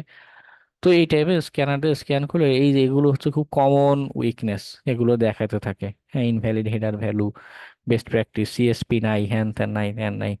যদিও এগুলো এসএসএল টিএলএস এর বেস্ট প্র্যাকটিস মিস হওয়া বা সিএসপি না থাকা, এগুলো বিজনেস ইম্প্যাক্ট হতে পারে, তবে সব ক্ষেত্রে না, সব ব্রাউজারে এটা সাপোর্ট করাটা বা আহ, সব উইকনেসকে এইভাবে চেইন আপ করা যায় না, মানে একটা উইকনেসের সাথে আরেকটা উইকনেস মিক্স আপ করে ব্যবহার করা। আহ, তো সেই বিবেচনা, ওভারঅল বিবেচনা, এগুলোকে উইকনেস বলা যায় না, বলা চলে না। Potential subdomain take over across organization, এগুলোকেও তারা উইকনেস হিসেবে বিবেচনা করবে না। ওকে, আপনি ইউজার এনুমারেশন করে কিছু পেয়েছেন, এখন বলছেন যে আমি তোমার সিইওর নাম জানি, এবার দাও $100 বাউন্টি দাও, সেটাও করা যাবে না। তারা বলে দিয়েছে না, এগুলো আমাদের জন্য কোনো উইকনেস না, এগুলোকে আমরা বিবেচনা করব না। Okay. এবং all WordPress related issues including WP user enumeration, WordPress non zero days security findings, links open version disclose, মানে এগুলো, মানে মানুষজন আছে, কিছু মানুষ এই সারাদিন বসে বসে অটোমেটেড কিছু স্ক্যানার এনম্যাপে কিছু স্ক্রিপ্ট মতো রান করে রাখে, যা পায় তাই গণহারে সাবমিট করতে থাকে। ঠিক আছে, এই জন্য তারা বলে দিয়েছে যে না, এইসব ভার্সন ডিসক্লোজ বা এই টাইপের ওয়ার্ডপ্রেসের ইনফরমেশন, বেসিক ইনফরমেশন, এগুলো দিয়ে আমাদের কোনো কাজ নেই। হ্যাঁ, এগুলো দিয়ে আমরা কিছু করব না, কাউন্ট করবো না। খেয়াল করুন এখানে পলিসিটা কিন্তু অনেক বড়, এবং যদি আপনি কোনো প্রোগ্রাম পড়তে চান, এটা আপনার যদি মনে হয় যে না এটা পড়বো না, আমি ফেসবুকেরটা নিয়ে কাজ করতে চাই, তাহলে ফেসবুকেরটাই যাদের প্রোগ্রাম পলিসি যেটা আছে ওটা পড়ে নিতে হবে। যে আউট অফ স্কোপ, ফেসবুকে বলে দিচ্ছে ডস অ্যাটাক করা যাবে না, সোশ্যাল ইঞ্জিনিয়ারিং টেকনিক, স্প্যাম, এগুলো তারা কাউন্ট করবে না। হ্যাঁ, এইচটিএমএল ইনজেকশন বা, যদি আউট অফ স্কোপ বলে দিচ্ছে, তবে একটা শব্দ বলেছে unless you can clearly demonstrate a significant risk, তারা বলেছে আচ্ছা আমি বলছি আউট অফ স্কোপ, তো যদি তুমি এই যে দুর্বলতার কথা বলছো এটার সিগনিফিকেন্ট কোনো রিস্ক আমাকে দেখাতে পারো, তবেই আমি এটাকে তোমার ভ্যালিড বিবেচনা করব। ওকে, যেটা করণীয়, আপনি যেই প্রোগ্রামেরই টেস্ট করতে যাবেন, শুরুতে তার পলিসির A to Z একবার আপনাকে পড়ে নিতে হবে এবং ভালো করে বুঝে পড়ে নিতে হবে। কেন? কারণ হতে পারে আপনি যেই টার্গেটে বা যেই অংশে টেস্টিং এর কাজ করে যাচ্ছেন সেটা আসলে ভ্যালিড না, সেটা আউট অফ স্কোপ। হ্যাঁ, দেখা গেল আপনি ভাবছেন এটা একটা উইকনেস, আমি এটা নিয়ে আরো ঘষা মাজা করি, এটা আরো সুন্দর করে রিপোর্ট লিখি, কিন্তু পুরো টাইমটা হবে ওয়েস্ট, তাই না? তো এটা ওয়েস্ট তো করা যায় না বা ওয়েস্ট করার দরকার নেই। আমরা যেটা করতে পারি, কষ্ট করে আগেই পলিসিটা পড়ে নিলে তারা অ্যাকচুয়ালি কি চাচ্ছে, কোন অংশটা চাচ্ছে, কতটুক চাচ্ছে, হ্যাঁ, তাদের প্রসেসটা কি, তারা কোনটাকে কাউন্ট করবে, কিভাবে কাউন্ট করবে, পুরোটা বুঝে নেওয়া দরকার। ওকে, কে হেলতে যদি যাই, এবং পুরোটাই পড়তে হবে আপনাদেরকে, বিশেষ করে রুলস কোনটা স্কোপে আছে, কোনটা আউট অফ স্কোপ, এই জায়গাগুলো ভালো করে খেয়াল করা দরকার। যেমন এখানে কি বলছে, hackers may not initiate a session with a medical or professional, এটা কেন? মেবি আমি জানি না এটা সাইট কিসের, কে হেলথ ডট কম।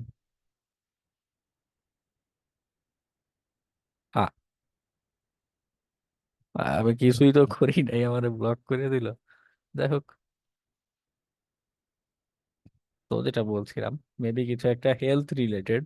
তো তারা প্রথমেই বলছে যে আমাদের hackers may not initiate A session with medical professional, number one rules, যে যাই করো সাইটে ঢুকে ডাক্তারদের সাথে, মেডিকেল প্রফেশনালের সাথে কোনো ওয়ান মানে মেবি এটা আমাদের এই যে ডক টাইম যেরকম বা ভিডিও কলের মাধ্যমে ডাক্তার দেখানো যে সিস্টেম, এই টাইপের কিছু একটা হবে। হ্যাঁ, আমাকে তো ব্লক করে দিল, দেখতে পেলাম না, তবে হবে এই টাইপের কিছু একটা। তো বলছে যে এই ধরনের সেশন করা যাবে না, এবং তারা বলছে যে রিপোর্টগুলো ডিটেইল হতে হবে, এটাও খেয়াল রাখা দরকার। রিপোর্ট রাইটিং নিয়েও আমি ক্লাসে আলোচনা করব, এবং ক্লাসে যতদূর সম্ভব বিভিন্ন বাগবাউন্ডারি রিপোর্ট নিয়েও দেখাবো, কথা বলবো। বলছে যে এবং উইথ কেয়ারফুল ম্যানুয়াল ভ্যালিডেশন, আমরা তখন বিভিন্ন বাগ নিয়ে ক্লাসগুলোতে আলোচনা করব, তখন দেখব ম্যানুয়াল ভ্যালিডেশন বা ভ্যালিডেট করাটা দরকার। আমরা অ্যাসেসমেন্ট যখন করেছিলাম, ভালনারেবিলিটি অ্যাসেসমেন্টের ক্লাসে, সেখানেও দেখেছিলাম না যে অটোমেটেড স্ক্যানার নেক্সাস দিয়ে স্ক্যান করছি, ঠিক আছে, কিন্তু আদৌ সেটা দিয়ে সিস্টেমের অ্যাক্সেস পাওয়া যাবে কিনা ওটা আমাদের ভ্যালিডেট করা দরকার, তাই না? সরাসরি ওই উইকনেস যেটা কথা বলছে ওইটাতে আক্রমণ করা দরকার, তবেই না আমরা বুঝতে পারবো যে হ্যাঁ এটা আসলে একটা উইকনেস। তো এখানেও বলছে যে ওয়েব হ্যাকিং এর ক্ষেত্রে যদি আমাদের উইকনেস যদি পাও, কেয়ারফুলি এটা ম্যানুয়ালি টু ভ্যালিডেট করে দিও, আচ্ছা, জাস্ট পেলাম আর সাবমিট করে দিলাম, এই টাইপের কাজ করুন। এবং রিপোর্টটা যদি ডিটেইল না হয়, এরকম দেখেছি আমার একটা স্টুডেন্ট কিছু মাস আগে তাদের ব্যাচ শেষ, তো ব্যাচ শেষে সেরকম একটা রিপোর্ট করে, তার রিপোর্টটা ঠিকভাবে সাবমিট, এক্সএসএস বা সামথিং এরকম পেয়েছিল, আমার ঠিক মনে পড়ছে না, একটা বাগ পেয়েছিল, তো সে আমাকে নক দিয়েছিল। তো ওখানে যারা এখানেও কমিউনিকেট করা স্টুডেন্টকে, ওই প্রোগ্রামের যারা অথরিটি তারা বলছে যে এরকম তুমি যে বাগটা রিপোর্ট করেছো এটা আরো ডিটেইল করে আমাদেরকে বোঝাও। হ্যাঁ, এটা অনেক ক্ষেত্রে এমন হয়, আপনার রিপোর্টটা এই প্রোগ্রামেরই কোনো সিকিউরিটি পার্সন বা ওদের সিকিউরিটি টিমের কেউ একজন পড়ছে রিপোর্টটা, এমন হতে পারে। কিন্তু সবসময় মানে হয়তো তার সিকিউরিটির আইডিয়া আছে ভালো, কিন্তু আপনার রিপোর্টটা পড়ে আপনি আসলে কি উইকনেস বোঝাতে চাচ্ছেন, এটা কিভাবে এই উইকনেসটা মানে এই আক্রমণটা করা যেতে পারে, ঠিক আছে, এই বিষয়গুলো ক্লিয়ার হয় না। অনেকেরই আমাদের রিপোর্ট লেখার সিস্টেমটা ঠিক মতো হয় না, ক্লিয়ার হয় না, আনক্লিয়ার থাকে, এবং ওই ক্ষেত্রে তারা কিন্তু এগুলোকে অ্যাকসেপ্ট করতে চায় না। যদিও সে সিকিউরিটি ব্যাকগ্রাউন্ডে, কিন্তু তাকে যদি আপনি ঠিক মতো বোঝাতে না পারেন আসলে উইকনেসটা কি বা কিভাবে কি হচ্ছে, সেটাকে অ্যাকসেপ্ট করবে না।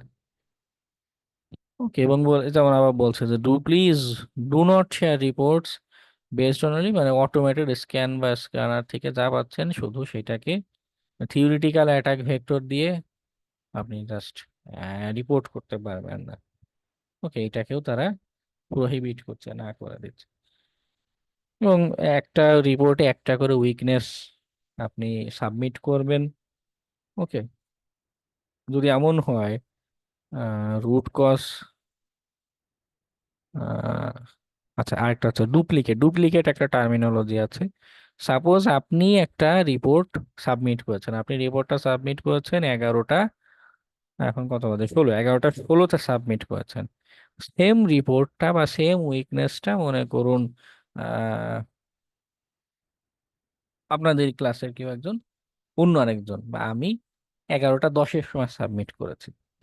ঠিক আছে, তো এরা বলছে যদি এমন হয় সেম রিপোর্ট দুইজন সাবমিট করেছে, তাহলে কি করবে, যে সবার আগে মানে কমপ্লিট রিপোর্ট বা সবচেয়ে ভালো রিপোর্ট বা 2-3জন সাবমিট করেছে, যে সবার আগে সাবমিট করেছে সে প্রায়োরিটি পাবে। তবে কাহিনী আছে, সে আগে দিয়েছে ঠিক আছে, কিন্তু তার রিপোর্টটা আবার তারা যেরকম কমপ্লিট চেয়েছে, যেরকম ডিটেইলড চেয়েছে সেরকম হয়নি। সেক্ষেত্রে আপনি সেকেন্ড রিপোর্ট দিয়েছেন, তারপরও আপনারটাকে বিবেচনা করবে। তবে এটা একটা ইস্যু, বাইরে থেকে বোঝার উপায় নেই যে তারা কোন উইকনেসের রিপোর্ট পেয়েছে। KHealth.com তো মনে করুন তারা তাদের কোন ডোমেইনের রিপোর্ট এই পর্যন্ত রিসিভ করেছে এগুলো কিন্তু পাবলিকলি শেয়ার করে না বা দেখায় না। তো যার কারণে বাইরে থেকে আসলে বোঝা মুশকিল আমি যে রিপোর্ট সাবমিট করছি এটা আদৌ ডুপ্লিকেট হবে না বাউন্টি পাবো। এটা নিয়ে বাগহান্টার যারা তাদেরও ক্ষোভের জায়গা আছে।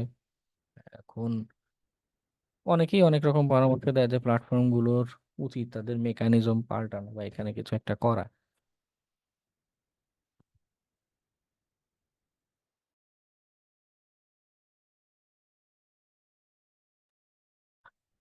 ওকে, যাই হোক, তবে আমাদের চেষ্টা চালিয়ে যেতে হবে। আমরা সবসময় সার্টেনলি জানি না যে আদৌ সেটা আমার একটা বাগ হিসেবে কাউন্ট হবে না ডুপ্লিকেট হিসেবে পাবো, উই ডোন্ট নো। কিন্তু ডুপ্লিকেট যদিও হয়, সাপোজ আপনি একটা রিপোর্ট সাবমিট করেছেন ডুপ্লিকেট হচ্ছে, হতাশ হওয়ার কিছু নেই। এটা একটা দিক যে প্রমাণ করে যে হ্যাঁ আপনি অ্যাকচুয়ালি একটা ভ্যালিড বাগ খুঁজে পাওয়া শিখেছেন, কিভাবে একটা উইকনেস খুঁজে পাওয়া যেতে পারে, ট্রাই করা যেতে পারে সেটা সম্পর্কে আপনি জানেন। ওকে, ওকে, তারপরে এই যে সোশ্যাল ইঞ্জিনিয়ারিং, ফিশিং ফিশিং স্মিশিং এগুলো প্রহিবিটেড। প্রাইভেসি ভায়োলেশন করা যাবে না, কারো তথ্য দেখা যাবে না, ডাটা নষ্ট করা যাবে না, তাতে কোনো ইন্টারাপশন বা সার্ভিসের কোনো ডিগ্রেডেশন কিছু করা যাবে না। এই জাস্ট বিষয়গুলো বলা, খেয়াল করা।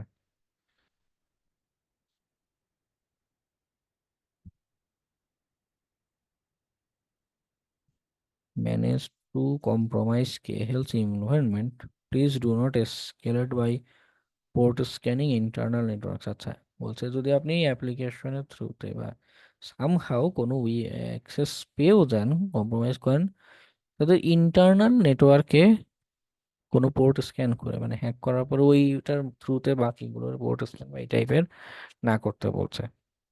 আপনি প্রিভিলেজ এসকেলেশনের চেষ্টা দেখুন, নর্মাল ইউজার থেকে অ্যাডমিন বা রুট ইউজার হওয়ার চেষ্টা করেন, বা হ্যাঁ কম্প্রোমাইজ সিস্টেম দিয়ে অন্যান্য সিস্টেমে অ্যাক্সেসের চেষ্টা করেন, মানে এগুলোকে তারা প্রোহিবিট করে দিচ্ছে।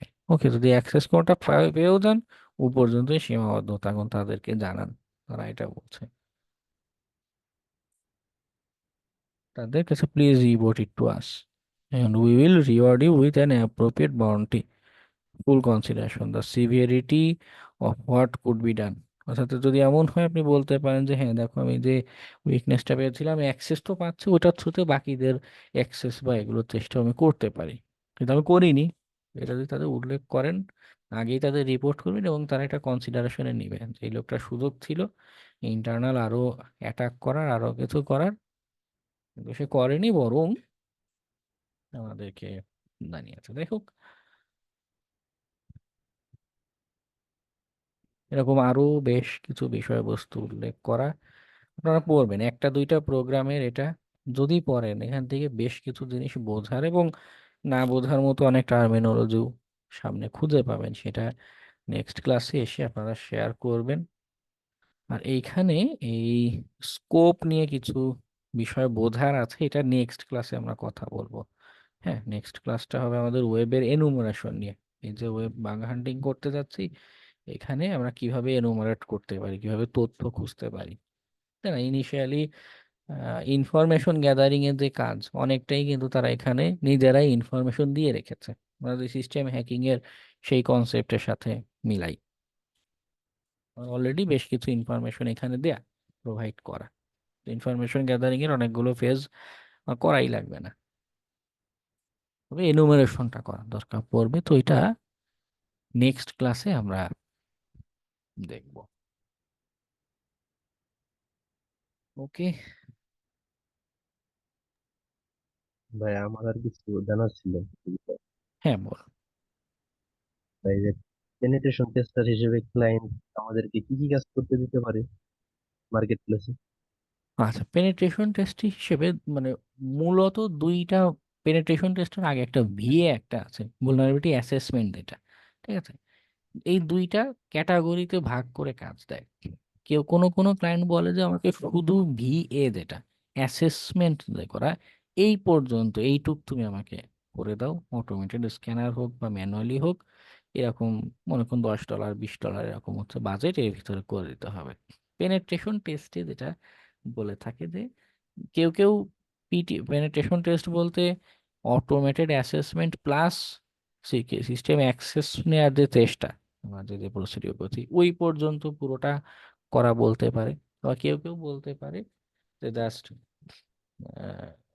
কি বলে অ্যাসেসমেন্ট, অটোমেটেড স্ক্যানার যেই আউটপুটটা আসছে ওটা জাস্ট ভ্যালিডেট করে দেখার চেষ্টা, মানে সিস্টেম সরাসরি অ্যাক্সেস করার দরকার নেই, জাস্ট ভ্যালিডেট করা যে উইকনেসটা এক্সিস্ট করে। ওকে, মানে এই টাইপের কাজই বলে থাকে পেনেট্রেশন টেস্ট ক্যাটাগরিতে। তবে যখনই বিড হবে বা ক্লায়েন্টের সাথে কথা বলবেন, ক্ল্যারিফাই করে নেবেন এবং সবার প্রথমে আগে বলবেন যে এটা তোমার অ্যাসেট কিনা সেটা আগে বলেন। কারণ অনেকে আছে স্ক্যামার, মিথ্যা কথা বলে ফুসলিয়ে ফাসলিয়ে আপনাকে দিয়ে অন্য ওর বিজনেস কম্পিটিটর বা যার উপরে ওর রাগ আছে তারে বলবে টেস্ট করতে। হ্যাঁ, তাই আগে হচ্ছে গিয়ে তার ওনারশিপটা কনফার্ম করবেন, দেন হচ্ছে খুব স্পষ্ট করে ক্ল্যারিফাই করে নেবেন যে আপনি অ্যাকচুয়ালি কতটুকু কাজ করবেন এবং কোন কোন ডোমেইন বা আইপি অ্যাড্রেসের উপর কাজ করবেন। ওকে, না হলে আপনাকে দিয়ে ব্যাগার খাটাবে, টাকা দিবে কম, কাজ করাবে বেশি, বারবার কাজ করাবে এবং তার রিকোয়ারমেন্ট শেষই হবে না, একটার পর একটা খালি অ্যাড করতে থাকবে যে এইটা করো ওইটা করো, এটা হয় না ওটা হয় না। ওকে। জি ভাই। আর ভাই আমরা যদি মানে ক্লায়েন্ট কাজ দিছে, যদি আমরা কোনো ভালনারেবিলিটি না পাই তখন কি হবে? তবে আমরা কি জমা দেবো তখন তাকে? আচ্ছা, এটা ইন্টারেস্টিং কোশ্চেন। যদি কোনো উইকনেস হতেই পারে যে সে আগেই ইন্টারনাল তাদের সিকিউরিটি টিম দিয়ে, কোনো কোনো ক্লায়েন্ট এরকম হয় ইন্টারনাল সিকিউরিটি টিম আছে, তারা আগেই সিকিউরিটি অ্যাসেস করেছে, ফিক্স করেছে, দেন বাইরের কাউকে দিচ্ছে যে এবার তুমি টেস্ট করে দেখো বাইরে এক্সটার্নাল অ্যাপ্রোচে যদি কোনো উইকনেস পাও কিনা। যদি এমন হয় যে আপনার এই মুহূর্তে আপনি সর্বোচ্চ চেষ্টা করেছেন, এমন না যে চুপচাপ বসে থেকে, না আপনি চেষ্টা করেছেন বিভিন্ন টুলস টেকনিক দিয়ে চেষ্টা করেছেন কিন্তু উইকনেস পাননি।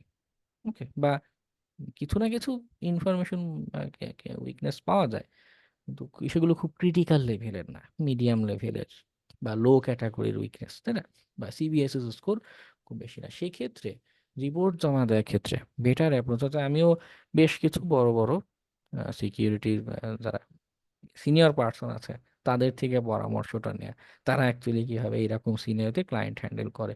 তাদের প্রত্যেকের পরামর্শই হচ্ছে যে আপনি যখন টেস্ট করছেন, কি কি টেস্ট করছেন এটার একটা লিস্ট রাখুন। যখন রিপোর্ট জমা দিবেন সেই রিপোর্টে উল্লেখ করে দেন যে দেখো আমি এরকম 10টা হ্যাকিং টেকনিক, ফর এক্সাম্পল এরকম বিভিন্ন বিভিন্ন হ্যাকিং টেকনিক ট্রাই করেছি, এরকম এরকম এক মডিউল ট্রাই করেছি, এইটা এই সিস্টেমে অ্যাক্সেসের অমুক সার্ভিসে অ্যাটাকের চেষ্টা করেছি, অমুক মিসকনফিগারেশন অ্যাটাকের চেষ্টা করেছি, এগুলো এগুলো আমি চেষ্টা করেছি, এই দেখো প্রুফ, এই দেখো কমান্ড, কিন্তু এই মুহূর্তে তোমার এখানে উইকনেস গুলো দেখা যাচ্ছে না, তোমার এটা আপডেটেড বা মানে ফিক্সড বা প্যাস্ট এরকম একটা কন্ডিশনে আছে, তার মানে এই মুহূর্তে তোমার এখানে দুর্বলতাগুলো নেই, একটা সেফ পজিশনে আছে। অনেক সময় ক্লায়েন্ট মানে তার দুর্বলতা বাইরে থেকে দেখা যাচ্ছে কি যাচ্ছে না, বা সে যে ফিক্স করেছে এগুলো ফিক্স হয়েছে কিনা এটা বোঝার জন্যই বাইরে কাজ করতে দিতে পারে আপনাদেরকে। ওকে, তো এটা একটা জি লিস্ট ভাই। তাকে জমা দেবেন যে কি কি ট্রাই করেছেন। জি ভাই। ভাই আপনি তো হচ্ছে এই যে বাস্তবে কাজ করতেছেন, তো আপনার থেকে কিছু জানার ছিল। হ্যাঁ, বলুন। আপনি তো হচ্ছে এই যে অফিসিয়াল কাজে অনেক সময় ব্যাংকে যান, তো তখন আপনাকে কি বলা হয় এই দেওয়ার পর টেস্টিং এর ক্ষেত্রে? ওই যে ফার্স্টে হচ্ছে মানে স্কোপটা ক্লিয়ারিফাই করা, যে আমি আসলে কতটুকের টেস্ট করব, কি পরিমাণ টেস্ট করব, এবং যখন টেস্ট করতে যাচ্ছি ওখানেও উল্লেখ করে নেওয়া লাগে যে কি কি টেস্ট করব।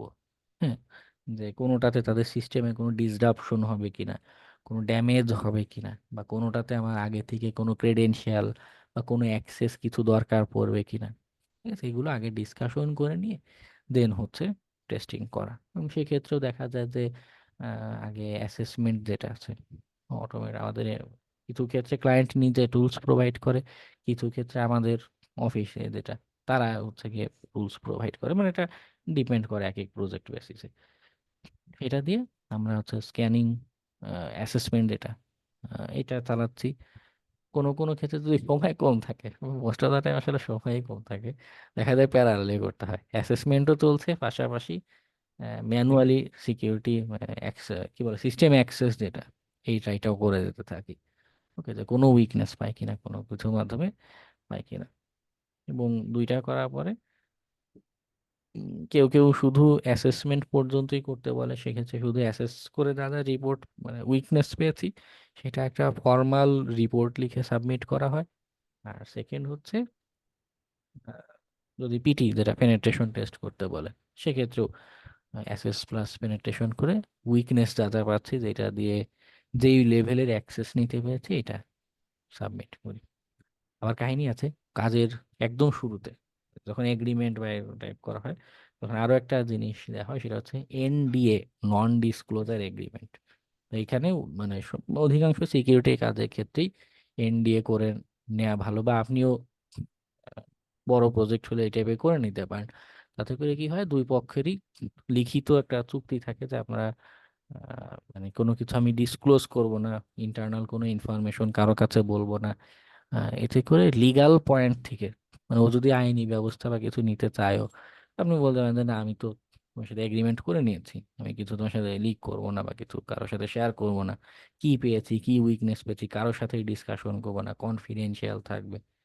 ওকে, যাহলে আইনি অনেক জটিলতা থেকে বেঁচে থাকা যায়, কাজে দেয় ভালো। জি আর ভাই এই আপনি এনডিএ চাইছি এর একটা কি আমাদের স্যাম্পল দেখানো যায় কিরকম হয় আর কি? না, ইন্ডিয়া ওই ডকুমেন্টও হয় কি ওই আর আমরা যেগুলো ইউজ করি ওই প্রতিষ্ঠানে অনেক কিছু থাকে তো। এমনি অনলাইনে দেখুন কিছু স্যাম্পল পাবেন, ওখান থেকে একটা আইডিয়া নিতে পারেন, কিন্তু যেগুলো রিয়েল লাইফে কাজের ওগুলো আসলে এটা নিজেই আসলে একটা কনফিডেন্সিয়াল ডকুমেন্ট, ইন্ডিয়ান ডকুমেন্ট। ওকে। ভাইয়া ওই বলতে হ্যাঁ, চাচ্ছিলাম আমি তো হচ্ছে মিড টু দিতে পারিনি আর কি। আমি আপনাকে ওই টেক্সট করছিলাম, আপনি দেখছিলেন। এখন ওই শুক্রবারে দিতে পারবেন কিনা জিজ্ঞেস করছিলেন, আমি লিখছিলাম পারবো। পরবর্তীতে আসলে আর আপনি আর ইয়া করেননি তো আর দেওয়া হয়নি। আর তো কি করতে পারি? শুক্রবারে আমার একটু নক তো দিতে হবে, আমি তো একটা মানুষ, আমি কি কম্পিউটার দিয়ে আমার বুঝছি বুঝছি, অটোমেটিক্যালি মানে মাথায় আসবে? আমি হয়তো ভাবছি আপনি কোনো কাজে ব্যস্ততার কারণে আর ইয়ে করেননি, কারণ হচ্ছে আমি আর ইয়ে করিনি। ভাবলাম আজকে ক্লাসে ডিসকাস করে তারপর দেখি আপনি জানান। না, কালকে সকালে অফিস আছে, রাতে আর উপায় নেই বসার মতো। মানে বলতে চাচ্ছিলাম আমি কি কিছুদিন পরে কোনোভাবে দিতে পারবো? আমার আসলে পরীক্ষা চলছে তো। হ্যাঁ, আপনার এক্সামের জন্যই একটা সুযোগ দিয়েছে আপনি, এখন তো আর সময় নেই বা সামনের আর সময় পাবো না এই শিক্ষণে বলে ওদের আরেকটা কি রিটেক এক্সাম মতো ব্যবস্থা আছে, ওটা দিয়ে দেখুন, বা ওটা আদৌ এখনো চালু আছে কিনা আমার খেয়াল নেই, একটু তাদের সাথে কথা বলে দেখুন যে আপনি এক্সামে অ্যাটেন্ড করতে পারেননি। আহ, ওই আচ্ছা, এক্সাম। ঠিক আছে, থ্যাংক ইউ। আচ্ছা, ভাই আচ্ছা আমার স্যার, আমার লাস্ট একটা একটা কোশ্চেন ছিল। বিষয় ছিল জানেন। ওকে। আজকে আর কোশ্চেন নিব না, খুব মাথা ব্যথা করছে ঠান্ডায়, আজকে পর্যন্ত শেষ করি। ওকে, নেক্সট দিন শুরুতে আমি কোশ্চেন গুলো নেব। জি ভাই ভাইয়া আমি ধন্যবাদ। আমার স্ক্রিনটা শেয়ার করতে চাইছিলাম, আজকে কাল আর নাই, লিঙ্কসটা রান করে রাখছি। নেক্সট দিন দেখবো, আজকে আর না। ওকে, আজকে এই পর্যন্ত আচ্ছা থাকুন। আচ্ছা। সবাইকে শুভরাত্রি, আসসালামু আলাইকুম।